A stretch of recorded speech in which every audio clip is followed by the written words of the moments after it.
पूरे एनसीआर सहित फरीदाबाद में भारी प्रदूषण के चलते शहरवासी दमघोंटू वातावरण में जीने के लिए मजबूर हैं। ऐसे में सरकार और स्थानीय प्रशासन द्वारा प्रदूषण कम करने के लिए कई महत्वपूर्ण कदम उठाए जाने की बातें लगातार की जा रही हैं। अभी 1-2 रोज पहले ही नगर निगम कमिश्नर ने प्रदूषण कम करने के कई उपायों की समीक्षा की थी, ताकि शहरवासियों को प्रदूषण मुक्त वातावरण मिल सके। लेकिन उनके अधीनस्थ अधिकारी ही उनके आदेशों की धज्जियां उड़ाते हुए नजर आ रहे हैं। जी हां, हम आपको पिछले कुछ दिनों से फरीदाबाद और ग्रेटर फरीदाबाद में हो रहे अवैध निर्माणों को दिखा रहे हैं, परंतु उन अवैध निर्माणों पर अभी तक भी कोई कार्रवाई नहीं हो पाई है। और ऊपर से अब जबकि फरीदाबाद में ग्रेफ 4 लागू है और सब निर्माण कार्यों पर पूरी तरह रोक लगा दी गई है, बावजूद इसके इन निर्माणों को देखकर आप क्या कहेंगे? क्योंकि यह एक तो अवैध निर्माण है जो कि नगर निगम से मंजूरी लिए बिना बनाए जा रहे हैं। ऊपर से ऐसे समय में ये निर्माण कार्य चल रहे हैं जब फरीदाबाद वासी गैस चैम्बर में जीने को मजबूर हैं। लेकिन बिल्डरों और अधिकारियों के गठजोड़ के चलते न केवल इन अवैध निर्माणकर्ताओं की इतनी हिम्मत बढ़ चुकी है कि ये कोर्ट और एनजीटी के आदेशों को भी बिल्कुल अनदेखा करने का काम कर रहे हैं। दिखाई दे रहे वीडियो में आप देख सकते हैं कि निर्माण कार्य ग्रेड 4 के बावजूद भी धड़ल्ले से जारी है। अब हम बात करते हैं सुशासन का दावा करने वाली भाजपा सरकार की नीतियों की। भाजपा सरकार की हमेशा से नीति रही है कि भ्रष्टाचार के प्रति जीरो टॉलरेंस की नीति अपनाई जाए, और हरियाणा सरकार भी उसी नीति पर चलने का दावा करती है। परंतु फरीदाबाद और ग्रेटर फरीदाबाद में अवैध निर्माण के रूप में सरकार को करोड़ों अरबों रुपए का चूना लगाया जा रहा है। किसकी मिली भगत से यह सब हो रहा है?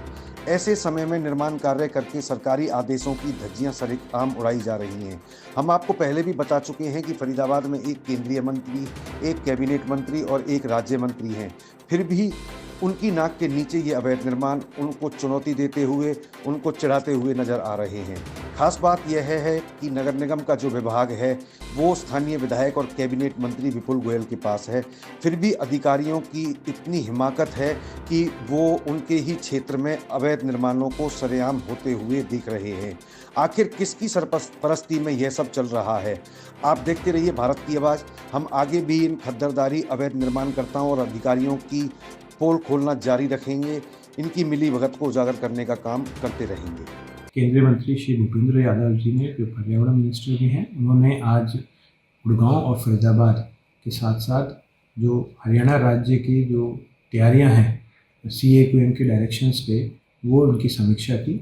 और इस समीक्षा के अंतर्गत उन्होंने विभिन्न पहलुओं, जैसे कि हमारा road mitigation measures, dust mitigation measures, road sweeping mechanisation, साथ ही साथ pothole filling, paid parking और जितने भी डस्ट कंट्रोल मेजर्स हैं, जिसमें चाहे एफॉरेस्टेशन होना, पौधे लगाना, इन सब के ऊपर उन्होंने समीक्षा की। और समीक्षा करने के बाद उन्होंने हमसे 1 साल का एक्शन प्लान मांगा है।